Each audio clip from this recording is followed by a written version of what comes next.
Zaburi ya 10. Uwiteka, niki kiguhagaritse kure? Niki gitumye wihisha mu bihe by'amakuba no mu by'ibyago? Ubwibone bw'umunyabyaha bumutera kwirukanira umunyamibabaro cyane kumufata, icyampa bagafatwa n'uburiganya batekereje. Kuko umunyabyaha yihimbariza ibyo umutima we wifuza, kandi umunyazi yimura Uwiteka akamusuzugura. Umunyabyaha nk'uko ubwibone bwo mu maso he buri, aravuga ati ntazahora. Ibyo yibwira byose bihurira muri iri jambo ngo nta Mana iriho. Inzira ze zikomera iteka, amateka yawe ari hejuru cyane aho atareba. Abanzi be bose abacurira ingoni. Aribwira ati sinzanyeganyezwa, kugeza ibihe byose sinzabona ibyago. Akanwa ke kuzuye imivumo n'uburiganya n'agahato, munsi y'ururimi rwe hariho igomwa no gukiranirwa. Yicara mu bico byo mu mudugudu, mu rwihisho yica abatariho urubanza, amaso ye ayatatisha umunyamibabaro. Yubikirira mu gico nk'uko intare yubikirira mu isenga ryayo.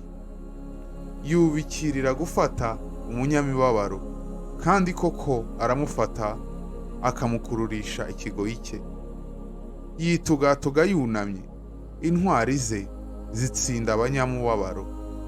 Aribwira ati Imana yibagiwe, ihishe mu maso hayo ntabwo izabireba.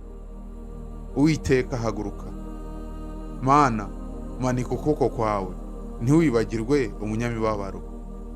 Ni iki gituma umunyabyaha asuzugura Imana, akayibwirira mu mutima we ati ntuzahora?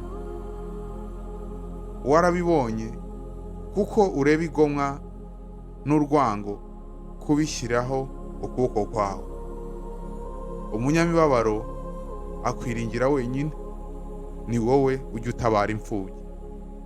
Vunagura ukuboko k'umunyabyaha, ushimikire ububi bw'umubi kugeza aho atazamusanganira.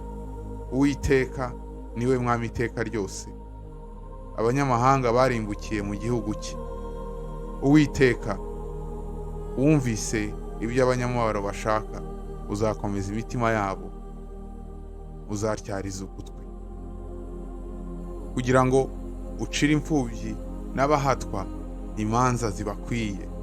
Umuntu wakomotse ku butaka ye kuzongera gutera ubwoba. Amen.